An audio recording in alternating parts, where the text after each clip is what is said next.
তো দেখো, এই ৮০ আর ৯৫ এই দুইটা কোশ্চেন করার আগে অমূলদ সম্পর্ক সম্পর্কে একটু ধারণা নিয়ে নাও। ডাব্লিউবিপি ফায়ার অপারেটরে আসছিল, এটা কোশ্চেন আসছিল WBP West Bengal police fire অপারেটরে অমূলদ সংখ্যার দশমিক বিন্দু প্রতিনিধিত্ব করবে কিরকম। প্রশ্নটা ভালো ছিল, সেটা উত্তরটা আগে অ্যান্সারটা তোমাদের বলে নিই। অ্যান্সারটা ছিল হচ্ছে নন টার্মিনেট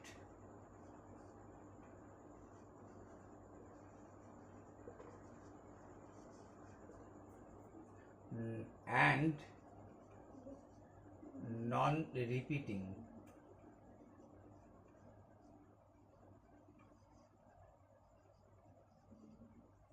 Non-terminate and non-repeating, এই কথাটার মানে কি?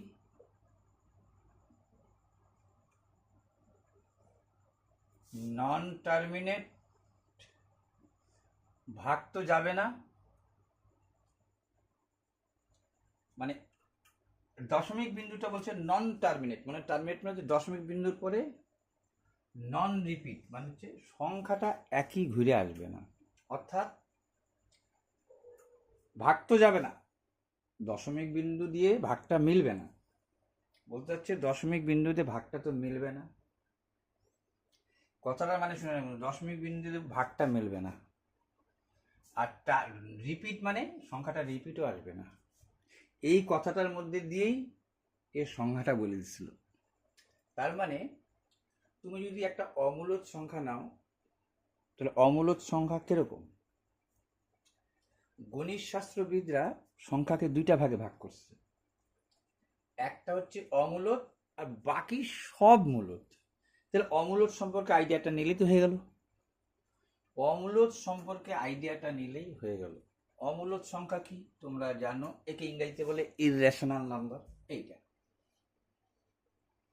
এইটা সোজা কি একটা লিখবো, নিচে ৭ থাকলে পরেই, যেমন তোমাদের এই সংখ্যাটাকে বলা হচ্ছে কি বলে, ২২/৭টাকে, এই সংখ্যাটাকে বলা হচ্ছে অমূলদ, মানে ইররেশনাল, অমূলদ।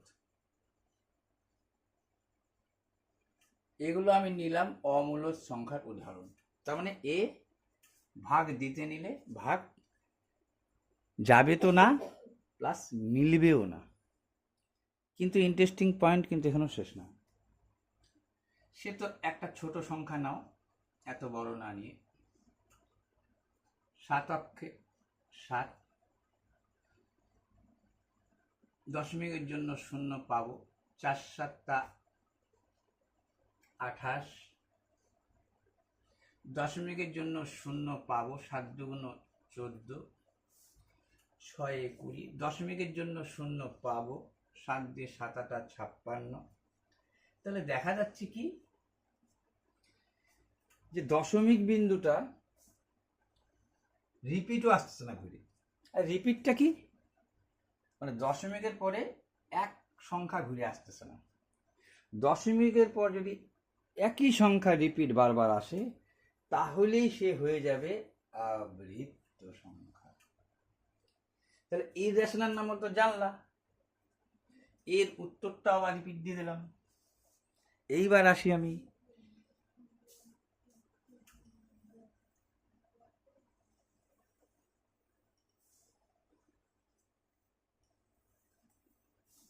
এইবার, তাহলে আমি আসি কি আসবো এবার, এইবার আমি আসবো যে আবৃত্ত, এর সাথে এর একটু অমিল, একটু অমিল। কি অমিল? এখন ধরো আমি ১ নিলাম আর ৩ নিলাম, দশমিক দিয়ে ০, ৩ তিরিকা ৯। আচ্ছা, এরও কিন্তু ভাগ যাচ্ছে না, ওরও ভাগ যাচ্ছিল না, এরও ভাগ, কিন্তু এই যে সংখ্যাগুলো আছে সেগুলো ৩ ৬ ১৮, এই সংখ্যাটা বারবার বারবার বারবার চলে আসতেছে। তখন বারবার আসার থেকে এই যে, তখন না দিয়ে, এতবার না দিয়ে এই বারবার 3 অতবার না দিয়ে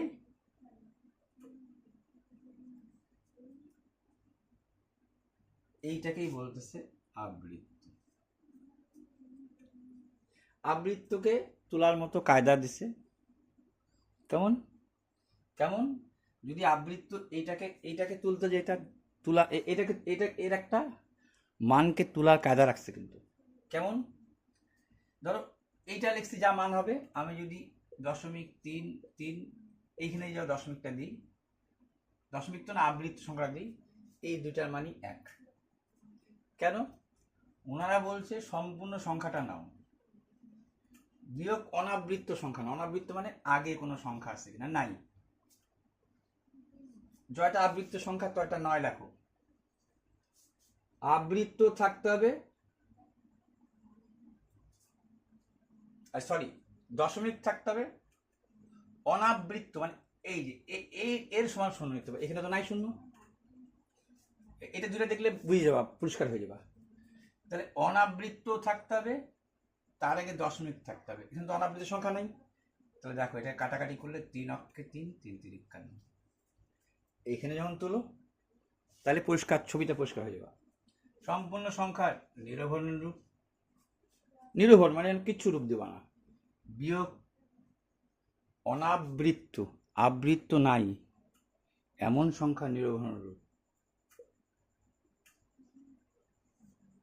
এবার বলছে আবৃত্ত সংখ্যার সমান সংখ্যক নয়।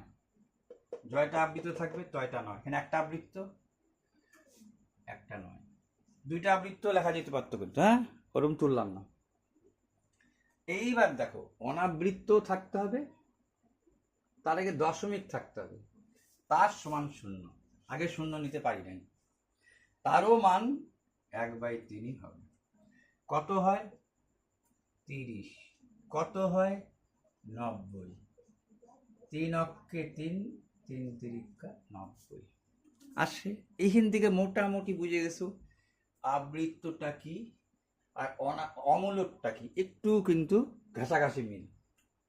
এর ক্ষেত্রে মানটা নির্ণয় করার একটা কায়দা আছে, এর ক্ষেত্রে সংখ্যাটা বারবারই রিপিট চলে আসতেছে, ওইখানেও ভাগ যাচ্ছে না কিন্তু রিপিট আসতেছে না।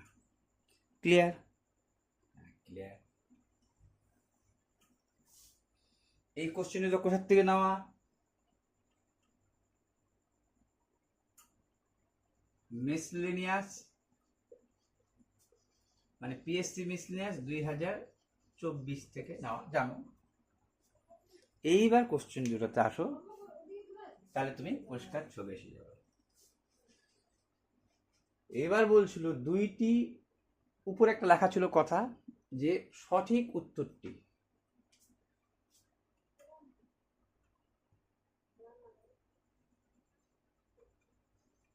রাইট কোনটি, সঠিক উত্তরটি কোনটি। দুইটি অমূলদ সংখ্যার যোগফল, একটি অমূলদ। এখানে সমস্তটা ভাষার খেল হয়েছে, এই দুইটা ম্যাথই একটা ভাষার খেল হয়েছে। দুইটা অমূলদ সংখ্যার যোগফল, একটি অমূলদ। দুইটা অমূলদ সংখ্যা নেই, দুটা অমূলদ সংখ্যা নিলাম, একটি অমূলদ,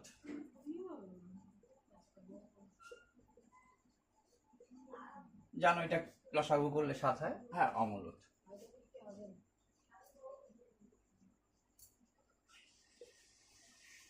যদি ভাষাটার মধ্যে বলতো দুইটি অমূলদ সংখ্যার যোগফল সর্বদা, এখানে যদি এটা সর্বদা কথাটা বলে দিত তাহলে কাটা। কেন, দুটা সংখ্যার কথা, ভাষা কিন্তু ভাষার খেলছিল কিন্তু এখানে। দুইটা অমূলদ সংখ্যা অমূলদ হবে, আবার মূলদও হতে পারে। সেরকম কেমন, নিচে 7 থাকা মানেই বলছি অমূলদ। নিলাম 5-এর 7, নিলাম 2-এর 7। কেন, দুইটাই অমূলদ, যোগ করতেছি। লসাগু কত 7, উপরে কত হইল 7, 1 কি ভাগ তো গেল। দ্যাটস মিন প্রকৃত সংখ্যা, দ্যাটস মিন মূলদ সংখ্যা।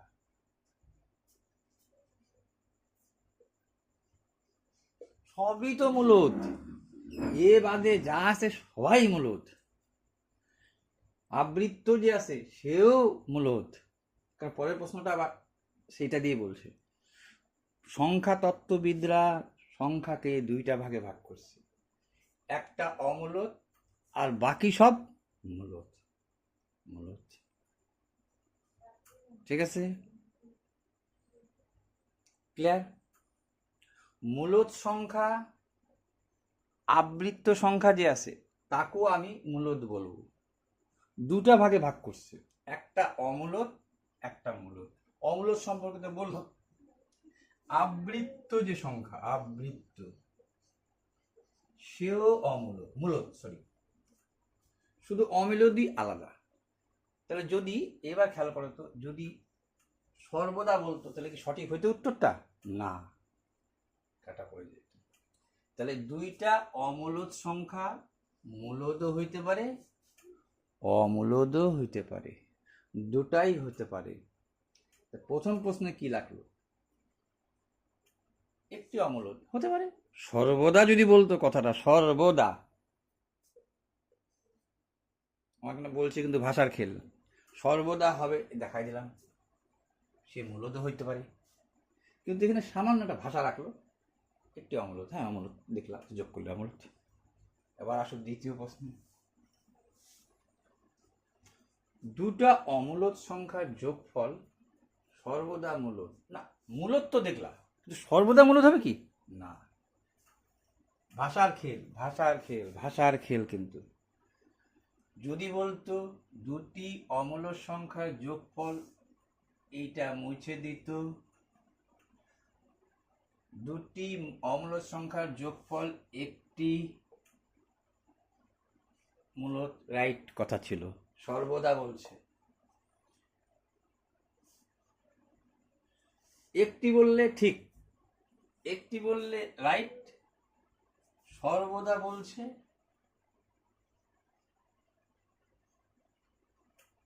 কাটা। ভাষার খেল। চলো, দুইটি অমূলদ সংখ্যার যোগফল সর্বদা মূলদ। সর্বদা যদি কেটে দিত, দুটি অমূলদ সংখ্যার যোগফল, দুটি অমূলদ সংখ্যার যোগফল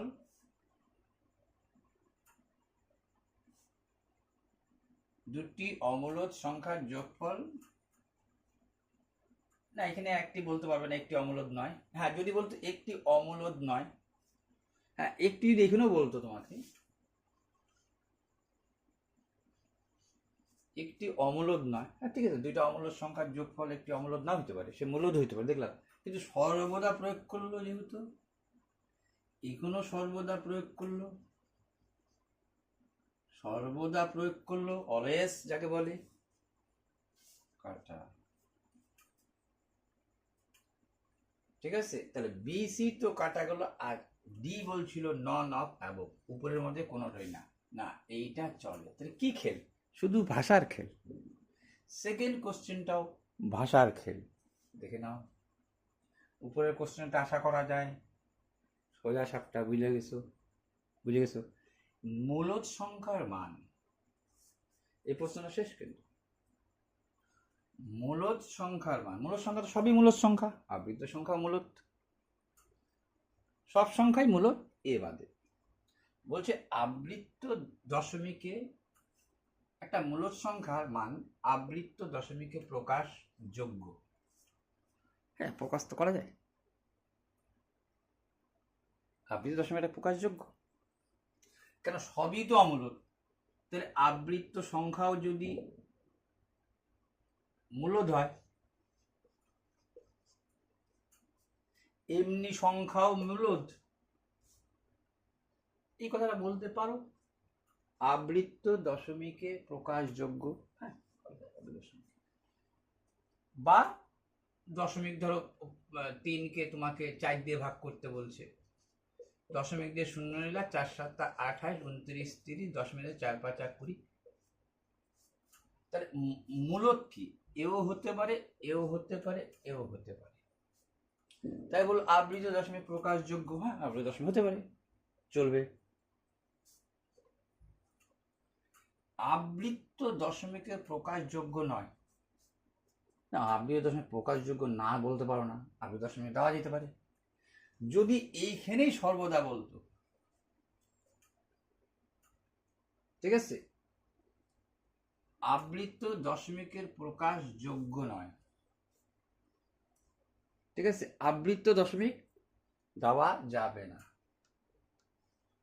ঠিক আছে। তাহলে দেখো ভাষা, দেখো কিন্তু অঙ্কর ফ্যাক্টর না, ভাষার ফ্যাক্টর। আবৃত দশমিকে প্রকাশযোগ্য নয়, মূলদ সংখ্যা আবৃত দশমিকে প্রকাশযোগ্য নয়, না কে বললো নয়? নয় বললে কিন্তু ভাষাটার মধ্যে কেমন হলো? দেখা যাচ্ছে তো যে আবৃত দশমিক, আবৃত দশমিক প্রকাশযোগ্য করা যাইতে পারে। নয় ভাষাটা বললো, সর্বদা বললে তো হইতোই না। যদি বলতো আবৃত দশমিক সর্বদা প্রকাশ, সে তো নাই, কিন্তু এই ভাষাটার মধ্যে দিয়েও বুঝাইলো যে এটা সঠিক বলতেছে না। সব ভাষার খেল। আবৃত দশমিকে প্রকাশযোগ্য নয়, আগে বললো আবৃত দশমিক প্রকাশযোগ্য, হ্যাঁ প্রকাশযোগ্য, আর তারপরে বলছে আবৃত দশমিক প্রকাশযোগ্য না, না আবৃত দশমিক করা যেতে পারে। সর্বদা, সি বললো, দেখো সর্বদা আবৃত দশমিকে প্রকাশযোগ্য, সর্বদা বলে বসলো রে বাবা, সর্বদা আর সর্বদা কি হয়?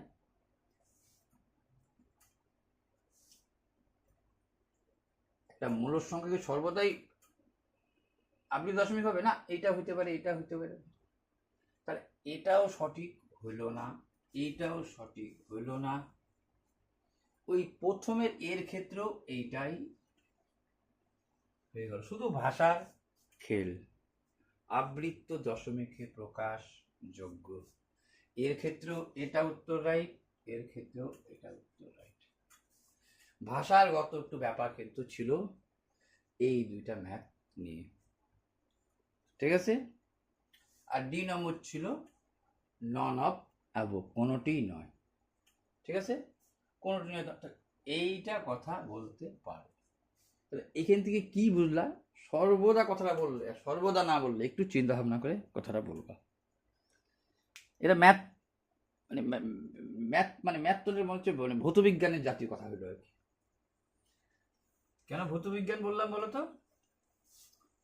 ভৌত বিজ্ঞান এই কারণেই বললাম, আমরা ভৌত বিজ্ঞানে কি পড়ি সাধারণত?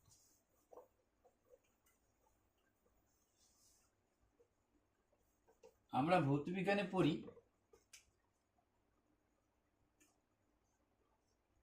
একটা চতুর্ভুজ দিলাম,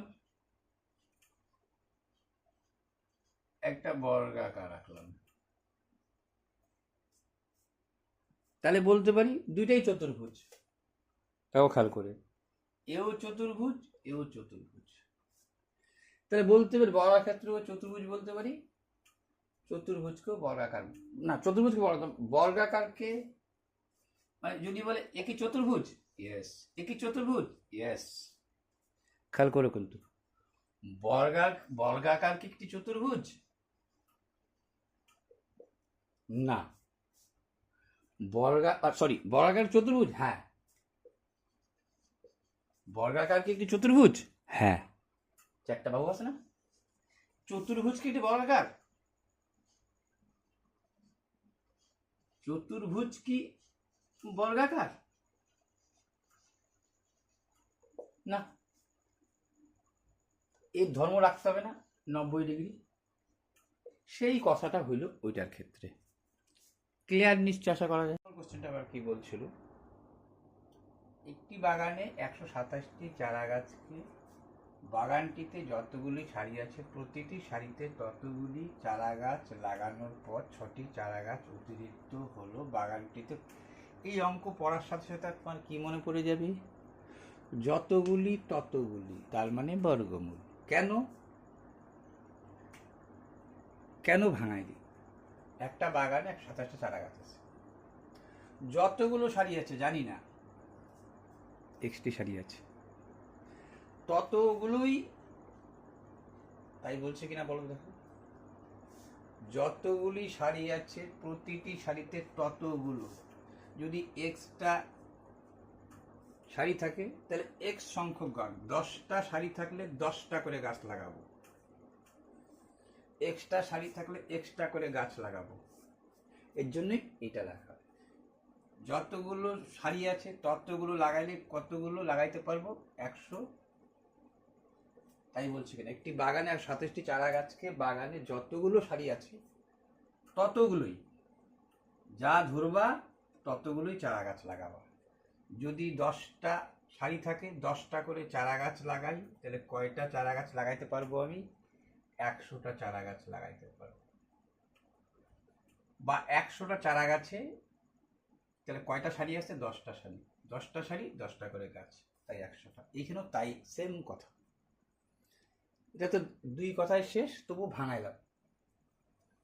এখন বলছে তোমাকে 6টি চারা গাছ অতিরিক্ত হলো, যেটা অতিরিক্ত হলো ওইটাকে যদি বাদ দিয়ে দাও তাহলে তো বর্গমূলটা হওয়া উচিত। দেখা গেলো যতগুলি চারা গাছ ততগুলো লাগানোর পর লাগানো যেতে পারতো, কিন্তু অতিরিক্ত হয়ে গেছে 6টা। তারপরে জয়টা চারা গাছ ততগুলো গাছ, জয়টা চারা গাছ ততগুলো গাছ, এতগুলো তুমি সারি গাঁথতে পারবা। গাছ থেকে 6টা বেশি হয়ে গেছে, 6টা বাদ। তাহলে কি দাঁড়াইলো? 121 ড্যাটসমিন 11। কেন? তুমি জানো 11 স্কোয়ার স্কোয়ার স্কোয়ার কাঠা x সমান সমান 11। তাহলে কি এটা তো দুই কথার। 1 নম্বর কোশ্চেন, পিএসসি মিসেলেনিয়াস 2024। রবি ও মধুর সংগ্রহে থাকা গল্পের বইয়ের অনুপাত এইটা। 6টি বই মধুর নতুন করে ক্রয় করায়, নিজের মতো করে ভাষাটা লিখছি, তোমার তো বিডিএফ পাই যাচ্ছ। 6টা বই মধুর নতুন করে ক্রয় করায় সেই অনুপাত দাঁড়ালো 1:3। রবি ও মধুর প্রথমে কয়টি বই ছিল? তুমি তো জানোই এটা 2 প্রকার, কিন্তু 0 থেকে হিরো লেভেলের জন্য এটা একটু ব্যাখ্যা দেব। ছিল 2:3, হয়ে গেল 1:3। কেন? 6টা বই নতুন ক্রয়ের ফলে বা ক্রয় করায়, এই অনুপাত থেকে এই অনুপাত আসলো, 6টা বই নতুন ক্রয় করায়। এটা হচ্ছে কার ছিল? এটা ছিল রবি, এটা ছিল মধু। তুমি জানো এই অঙ্কগুলো কি করতে হয়? অনুপাতটা 1 দেখাইতে হয়। তার মানে কি দেখাইতে হয় তুমি জানো। এবার আমি আগে করে নিই, তারপরে বোঝাই। তাহলে কে বই ক্রয় করছে? মধু। তাহলে মধুরটা বাড়বে। তাহলে মধু যদি বাড়াইতে হয় তাহলে তুমি জানো একে 2 দিয়ে গুণ করলেই হয়ে যাচ্ছে। কারণ আমাকে তাহলে 1 করতে হয় কাকে? রবিকে। রবি তো বই ক্রয় করায় নেই, রবিকে 1 করিয়ে দিতে হয়। তাহলে একে 2 দিয়ে গুণ করলে হয়ে যাচ্ছে 2 অক্ষে 2, 3 দুগুণ 6। 2 অক্ষে 2, 3 দুগুণ 6। এই অনুপাতটা কি করে আসে সেটাও জেনে গেল। ঠিক আছে, এইবার প্রশ্ন হচ্ছে তাহলে 2:3 থেকে 2:6 হলো কেন? কারণ কি? যে বই বাড়ছে, এই যে বাড়ছে, এ বাড়ে নাই, কিন্তু এ যা ছিল তাই করতে হয়। কেন করতে হয় দেখাচ্ছি। তাহলে বাড়লো কত? 3 ইউনিট। তার মানে তুমি জানছো 3 ইউনিটের ভ্যালু 6, 1 ইউনিটের ভ্যালু 2। তাহলে কয়টা বই ছিল? 2 দুগুণ 4, 3 দুগুণ 6। সেটা তো ঠিক আছে, বাইরে করলাম, উত্তর হয়ে গেল।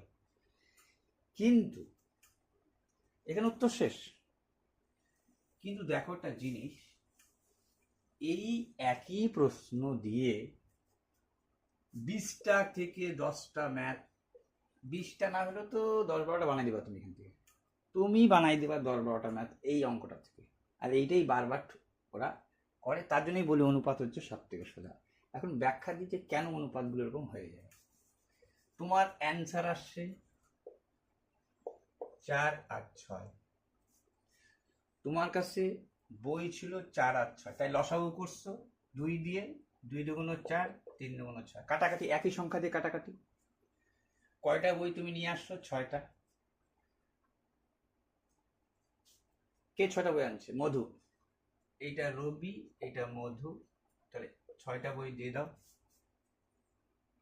তাই তো 4 আর 6 ছিল তো উত্তরটা। দাঁড়াও, 2:3, 6টা বই ক্রয় করছে। আর তার আগে ছিল 1:3, আমি কি করছি? 6টা বই এ ক্রয় করছে, একে 1 করছি, তাহলে একে 1 করলে একে 2 দিয়ে গুণ করছি, 2 অক্ষে 2, 3 দুগুণ 6, এটা 1, 3 ইউনিট সমান সমান 3 ইউনিট সমান সমান 6, 1 সমান 2, 2 দিয়ে 2 দুগুণ 4, 3 দুগুণ 6, তো ঠিক আছে।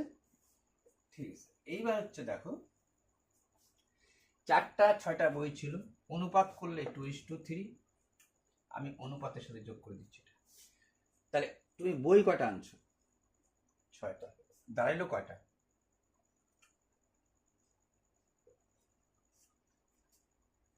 মানে ঠিক তোমার অ্যান্সার আসছে কয়টা? অ্যান্সার আসছে 4 আর 6। এইটাকে রবি, এটাকে মধু। তুমি কয়টা বই আনছো? 6টা। কত হইল? ও লিখলাম, হ্যাঁ। দেখো মজার ব্যাপার হচ্ছে অনুপাতের সাথে কিছু একটা গুণ করা আছে, সেটাই জানি না আমি। এই যে যেমন একে প্রত্যেককে 2 দিয়ে ভাগ দিলাম, তাহলে যদি অনুপাত যদি উঠাই দিই, এই অনুপাতটা যদি উঠাই দিই লিখতে পারতাম 2x ও 3x। পরবর্তী অঙ্কটা আছে কিন্তু কোনো একটা সংখ্যা দিয়ে গুণ আছে, ভাগ করছি মানে গুণ আছে। তাহলে এই অনুপাতটা তো একই সংখ্যা দিয়ে ভাগ করে আসলো, তার মানে কি কোন একটা সংখ্যা গুণ আছে, সেটাই এক্স। এটাতে পরবর্তী অঙ্ক আছে বলে রাখলাম, এটা অনেকবার বলছি, জানা জিনিস, পুরোনো কাসন্দ ঘাটলাম। আচ্ছা, দাঁড়াইলো কত? একে যদি অনুপাত করতাম 4 অক্ষে 4, 3 4 আবার, তাহলে সংখ্যাটা বাড়লো কিন্তু অনুপাত করতে গেলে কমতেছে। তাহলে এরকম সংখ্যা বাড়লেও অনুপাতটা কমতে পারে, এরকম করে তুমি অনেক সাজাইতে পারো। এখন আমি সাজাই, দেখো কতভাবে অঙ্কটাকে সাজাইতে পারা যায়। কিন্তু আমার ধর্ম রাখতে হবে, যা বলছে একে 1 করে দিতে হবে। তাই তো দেখালো উত্তর তো তোমার 3 আসতেছে। 6টা বই কিনলা, তোমার কাছে ছিল আগে, এটা পূর্বে ছিল, তুমি 6টা বই কিনছো, 6 যোগ করলা, 6 6 12, এটা তো যা আছে তাই ছিল। 4 অক্ষে 4, 3 4 12, 1:3 হয়েছে। তাহলে কতভাবে তুমি বানাইতে পারতা? তোমাকে হয়তো বলে দিল এটা দিয়েই, এই অঙ্কটা দিয়েই নিজে নিজে একটা অঙ্ককে 10-12 ভাবে যেগুলো সাজানো যায় সাজাবা। তাহলে কি হবে? ওই ধরনের যত প্রশ্নই করুক না কেন তুমি তার উত্তর দিয়ে আসবা। আমি ধরো বললাম মধু 6 বললাম এমন যে 2:3। আচ্ছা, বলার পরে কি বললাম? উভয়ই মধু না বলে উভয়ই 6টি বই ক্রয় করছে। একাই মধু না বলে দুজনই 6টা করে বই ক্রয় করছে। তাহলে অ্যান্সার কি আসছিল? 6টা করে দুজন কি এরও 6টা বাড়বে, তো এরও 6টা বাড়বে, এর কত হইল 12, এর কত হইল 10, এর লসাগু অনুপাত করলে কত হইতো? 2 দিয়ে 6 দুগুণ 12, 5 দুগুণ 10। এটা আসতো। তোমাকে এইটাই বলতো, উভয়ই 6টি বই ক্রয় করলে, এখানে বলতো 6টি বই মধু না, 6টি বই উভয়ই, তাদের অনুপাত হতো কত? 5:6।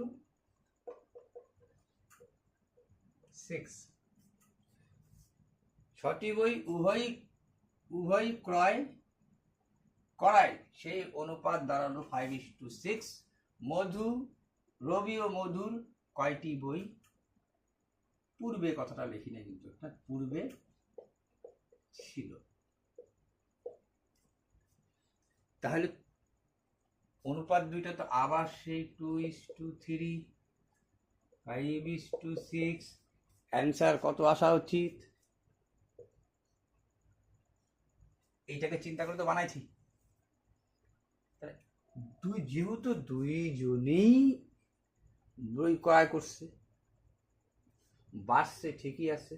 দেখো তো, 2 থেকে 5 3, 3 থেকে 6 3, তাহলে দেখা যাচ্ছে 3 ইউনিট সমান সমান 6, 1 ইউনিট 2, এই 2 দিয়ে গুণ করলে 2 দুগুণ 4, 3 দুগুণ 6 আসতেই পারে। আর 72 অঙ্ক দুইটা 2-4 সেকেন্ডে সম্ভব, কারণ যখনই দেখছো তুমি গসাগু 11, উত্তর হয়ে গেলো 5 11 55। 13কে 11 দিয়ে গুণ করলে 1 55 143, অ্যান্সার শেষ। জানো এটা গসাগু মানে কমন মানে সংখ্যার সাথে গুণ আছে, শেষ গল্প। এত ঘন্টা এত মিটার বেগ, 80 মিটার দৈর্ঘ্য ট্রেনে 120 মিটার। তুমি জানো এইখানেই গল্পটা করা আছে। এখানের গল্প তো গসাগুর মধ্যে এই গল্প লুকাই ছিল। সংখ্যা দুইটা 5x আর 3x, x মানে গসাগু, তাই গুণ হচ্ছে। আর এখানে কি বলছে, এইটুকের মধ্যেই সব গল্প। ঘন্টায় 72 কিমি মানে সময় চাইছে, সময়টা উপরে লিখবো, যেটা উত্তর চাই সেটা উপরে লিখতে হয়।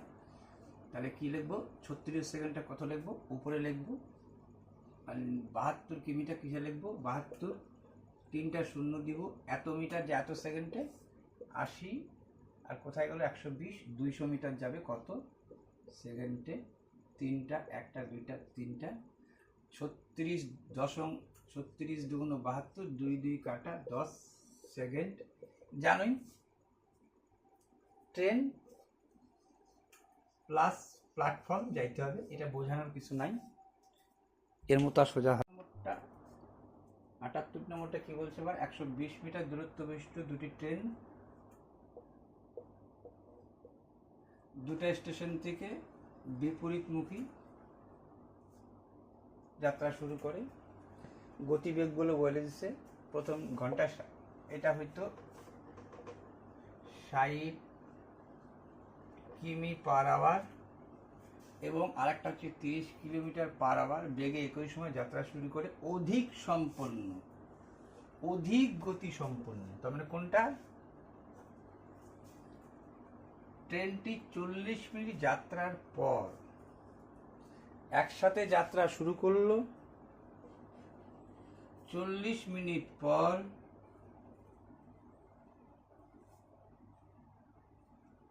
এই ট্রেনটা দাঁড়ায় গেল।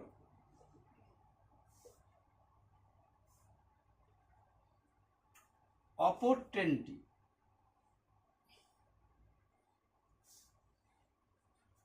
ট্রেনটি কতক্ষণ পরে প্রথম ট্রেনের সাথে মিলিত হবে। তুমি জানো বিপরীতমুখী ট্রেন গতিবেগ যোগ 60 আর 30 কত, 90, সেটাও জানো, পার আওয়ার। কিন্তু যদি বলতো কতক্ষণ পরে মিলিত হবে, এই কথাটা যদি না বলতো, তাহলে আমরা কি লিখতাম, এত মিটার যায়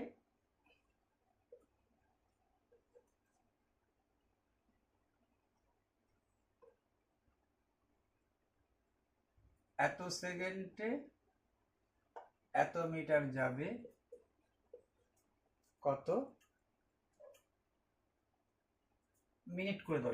এটা মিনিট দিয়ে বলতেছো তো, এটা মিনিট দিয়ে, মিনিট দিয়ে আসে যেহেতু, এত মিটার যায় 60 মিনিটে। এইটা তো বুঝে গেছো, 90 কি করে আসছে, 1 2 3 1, ও সরি 1 2 1 2 কেটে দিতা, 6 দিয়ে বলতা 6 15 90, আর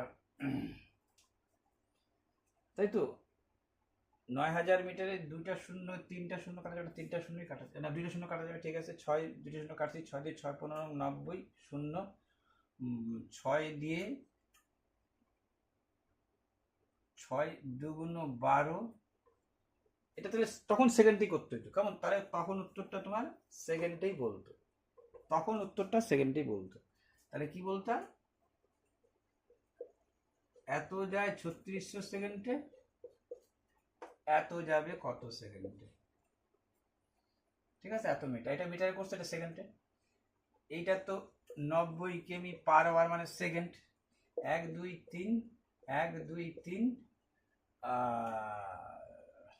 9 দিয়ে 4 নং 36, 9 দিয়ে 9 10 90, আর 2 দিয়ে বলতে 2 2 4, 2 দিয়ে বলতে 5 2 10, 5 দিয়ে এটা কাটটা, 5 2 10, 11 12, হ্যাঁ 5 2 10,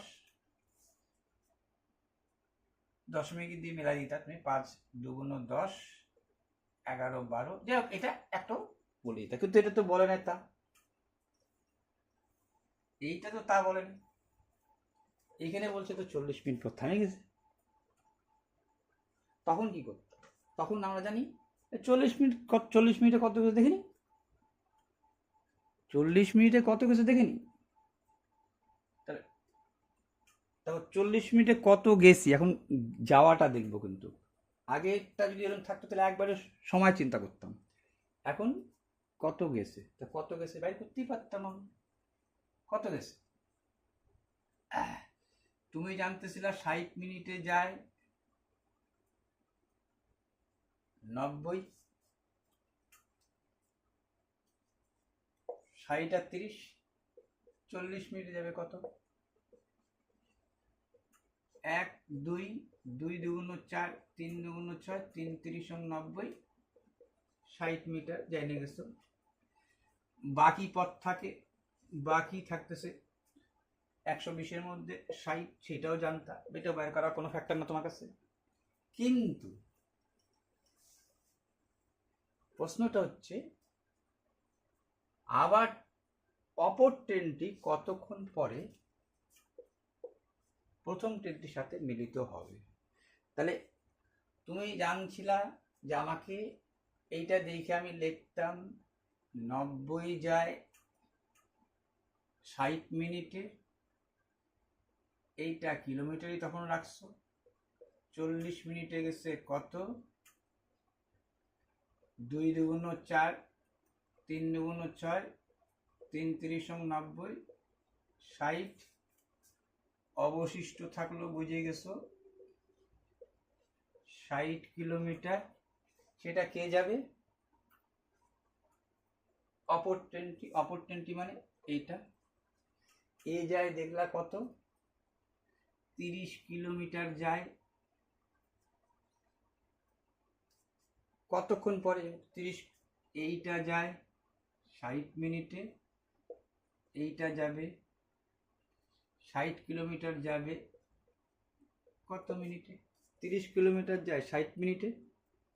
এই গতি দেখে মেন জিনিসটা লুকায় থাকে এর মধ্যে, মেন জিনিসগুলো লুকায় থাকে এর মধ্যে।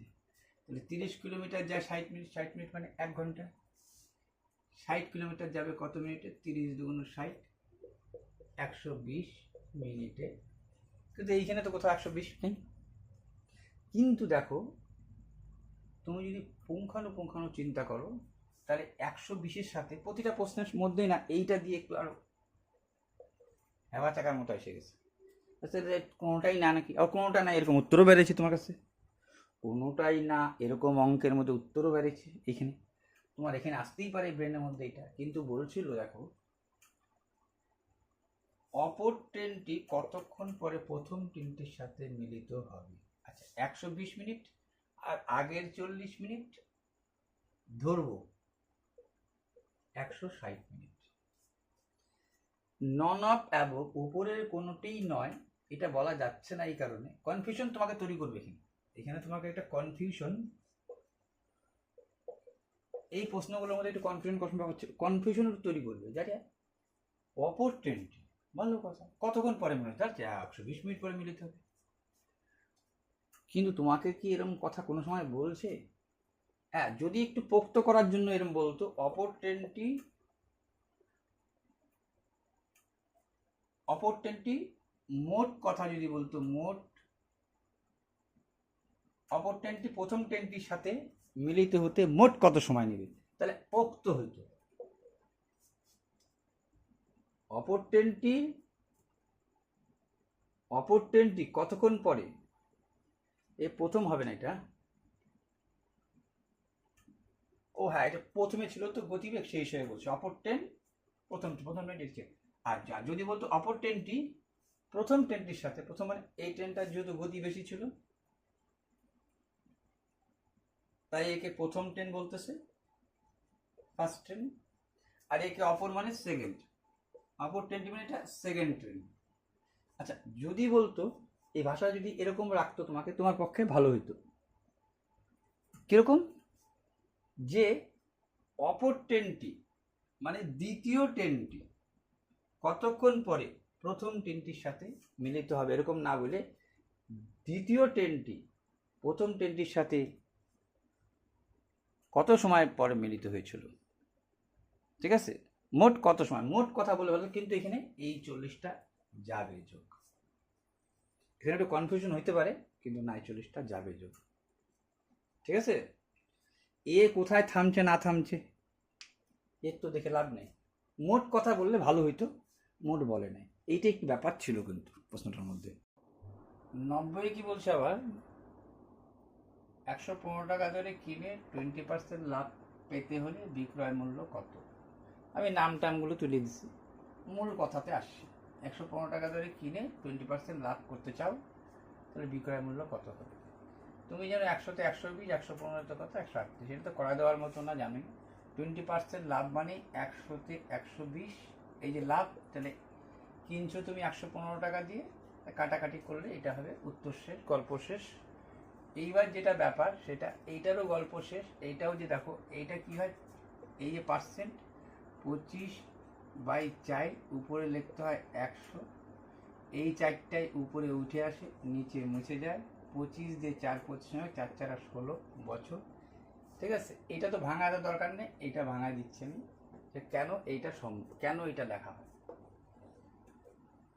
এবার দেখো, কোনো মূলধন বার্ষিক ড্যাশ হারে কত বছরের দ্বিগুণ, তাহলে তুমি কি করতা, তুমি লিখতা ধরি 100 টাকা, জানো না, বা 200 টাকা বা 500, ধরো 200 টাকায় ধরো, 200 টাকা,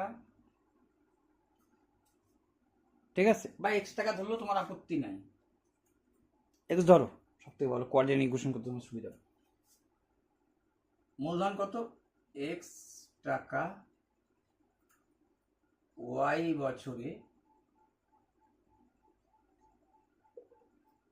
এত পার্সেন্ট হারে, বা এত পার্সেন্ট কথা আগেই লিখলাম, 4 4 25/4 তুললে নিচে কি হয়, এত পার্সেন্ট হারে x টাকা 2 বছরের সুদ। আচ্ছা সুদ কত হবে এটা বলো, তোমাকে তো বলছে যা ধরো আসল হবে তারে দ্বিগুণ হবে। আমরা কি এইটা কার সূত্র, এইটাই তো লিখছি আমি এখানে না, এটা কার সূত্র, এটা তো সমান সমান সুদ না। আর তোমাকে বলছে মূলধন যা ধরবা সেটা কত বছরের দ্বিগুণ হবে, মানে সুদ আলটিমেটলি, যদি এইখানে 100 ধরো তাহলে শুধু 100 হবে, যদি এখানে x ধরো তাহলে এইখানেও x হবে, আলটিমেটলি এটা কাটা পড়বে। যদি এইখানে x টাকার জায়গায় বলছি কোনো মূলধন এত পার্সেন্ট কত বছরের দ্বিগুণ হবে, আচ্ছা দ্বিগুণ মানে জানি 100 টাকা ধরলে সেটা 200 টাকা হলো, বা 200 টাকা ধরলে সেটা 400 টাকা হলো, ঠিক। কিন্তু সুদ কত থাকে, এর ক্ষেত্রে সুদ 100, এর যখন 200 হচ্ছে 200, এইটা যখন পাশে লিখছো আলটিমেটলি তো কাটা পড়তেছে। যদি এটাকে 400 টাকা লিখতা,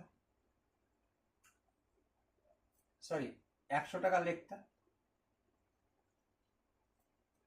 তাহলে সুদও তো তোর 100 হইতো তোমার, কারণ এটা তোমার সুদের সূত্র, আর এটা তো বলছে সুদে মূলে দ্বিগুণ হচ্ছে, তাহলে সুদ কত 100, 100তে 100 সুদ, 200 ধরলে 400, তাহলে 200তে 200 সুদ, সে তো কাটা পড়তেইছে। এখানে যদি 200 ধরো, তাহলে সুদও তো 200, মানে 200 হচ্ছে 400, কিন্তু সুদ কত আমার তো এখানে সুদের সূত্র। বুঝছো কথাটা? তাহলে আলটিমেটলি রেজাল্ট দাঁড়াচ্ছে যে এইখানে আমি যা ধরবো এইখানেও আমি তাই ধরবো। এইখানে আমি যা ধরবো আসল সেইটাই হবে সুদ। এইটার মূল্য আর থাকতেছে না, মানে এক হচ্ছে, থাকছে না, তো এক্স এক্স কাটলা এক। তাহলে আলটিমেটলি দাঁড়াইলো কি? তুমি যখন এইটাকে ওয়াই বছরটা রাখতে চাচ্ছ, উপরে চলে যায় তো 100, এই 4-এর কথা ভুলে যাও। ওই পাশে গেলে কি হয়? ওই পাশে গেলে কি হয়?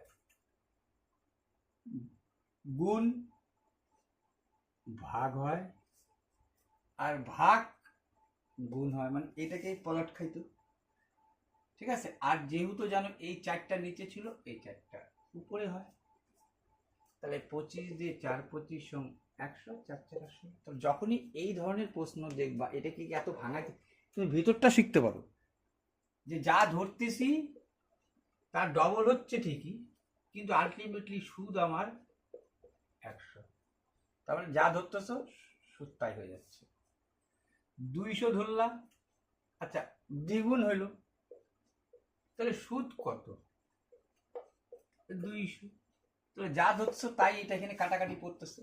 এত অব্দি পরিষ্কার?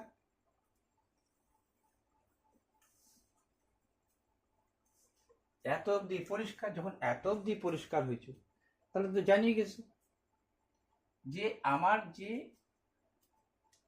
এই যে পার্সেন্টেজটা আছে, তার মানে এই যে 100টা যে আছে আমার, এইটা পাল্ট দিলেই হয়ে গেল, আমার তো কাটাকাটি পড়ে যাচ্ছে। তুমি যাই ধরতেছো আমার পালট খাই যাচ্ছে।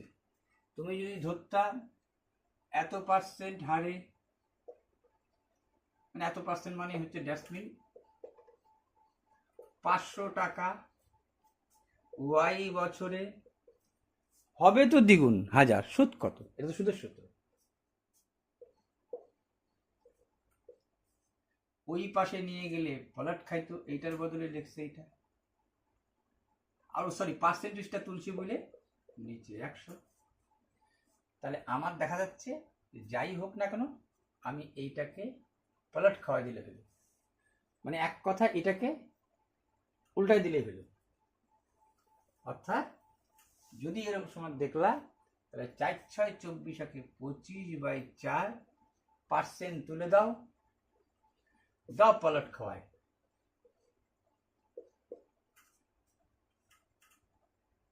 দাও পলট খাওয়ায়। ঠিক আছে? তাহলে 25 দিয়ে 5 5 25, 5 8 40, 5 16 80।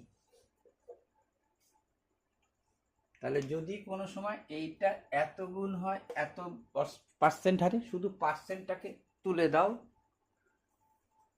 ধরো এইটা না বললো ধরো 5% হারে কত বছরে দ্বিগুণ হবে, পার্সেন্টেজটাকে তুলে দাও, দাও পলট খাওয়ায়। উপরে 100, নিচে 5, 5 20 বছরে সেটা ডবল হবে। আশা করা যায় শর্টকাট নিয়মটা শেখা দিতে পারছি। ঠিক আছে? এই গেল 90 অব্দি কেস। ঠিক আছে? এবার দেখো একটা জিনিস ছাড়ছি,